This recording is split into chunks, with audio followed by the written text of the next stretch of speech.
निर्गम या पुस्तकातून घेतलेले वाचन. तेव्हा मोशेने पहिल्या पाट्यासारख्या 2 दगडी पाट्या घडिल्या आणि सकाळीच उठून त्या हाती घेऊन परमेश्वराच्या आज्ञेप्रमाणे तो सीनाय पर्वतावर चढून गेला. तेव्हा परमेश्वर मेघांतून उतरला व तेथे त्याच्या पाशी उभा राहिला आणि त्याने परमेश्वर या नावाची घोषणा केली. परमेश्वराने त्याच्या समोरून जाताना अशी घोषणा केली, परमेश्वर, परमेश्वर, दयाळू व कृपाळू देव, मंद क्रोध, दयेचा व सत्याचा सागर. तेव्हा मोशेने त्वरा करून भूमीपर्यंत लवून नमन केले आणि तो म्हणाला, हे प्रभू, तुझी माझ्यावर आता कृपादृष्टी झाली असेल तर प्रभूने आमच्या बरोबर चालावे. हे लोक थाट मानेचे आहेत तर खरे, तरी आमचा अन्याय व पाप यांची क्षमा कर व आम्हाला आपले वतन समजून आमचा अंगीकार कर. प्रभूचा शब्द. देवाला धन्यवाद.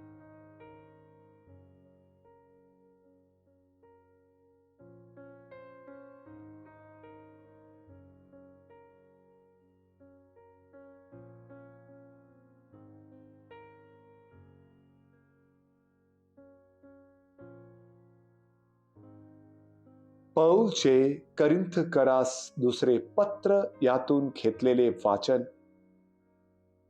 बंधू जनहो, आता इतकेच म्हणतो, तुमचे कल्याण असो, तुम्हास पूर्णता लाभो, समाधान मिळो, तुम्ही एकचित्त व्हा, शांतीने राहा, म्हणजे प्रीतीचा व शांतीचा देव तुम्हांसह राहील. पवित्र चुंबन घेऊन एकमेकांना सलाम करा. सर्व पवित्र जन तुम्हाला सलाम सांगतात.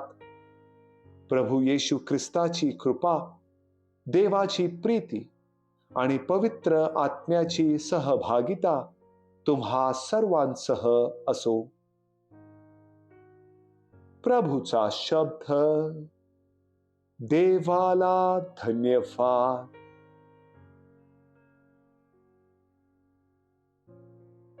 योहान लिखित पवित्र शुभवर्तमानातून घेतलेले वाचन. येशू निकदेमला म्हणाला, देवाने जगावर एवढी प्रीती केली की त्याने आपला एकुलता एक पुत्र दिला, अशासाठी की जो कोणी त्याच्यावर विश्वास ठेवतो त्याचा नाश होऊ नये, तर त्याला सार्वकालिक जीवन प्राप्त व्हावे. देवाने आपल्या पुत्राला जगाचा न्यायनिवाडा करण्यासाठी नव्हे, तर त्याच्याद्वारे जगाचे तारण व्हावे म्हणून पाठवले. जो त्याच्यावर विश्वास ठेवतो त्याच्यावर न्यायनिवाड्याचा प्रसंग येत नाही. जो विश्वास ठेवीत नाही त्याचा न्यायनिवाडा होऊन चुकला आहे, कारण त्याने देवाच्या एकुलत्या एक पुत्राच्या नावावर विश्वास ठेवला नाही. प्रभूचे शुभवर्तमान. हे प्रभू येशू ख्रिस्ता, तुझी स्तुती असो.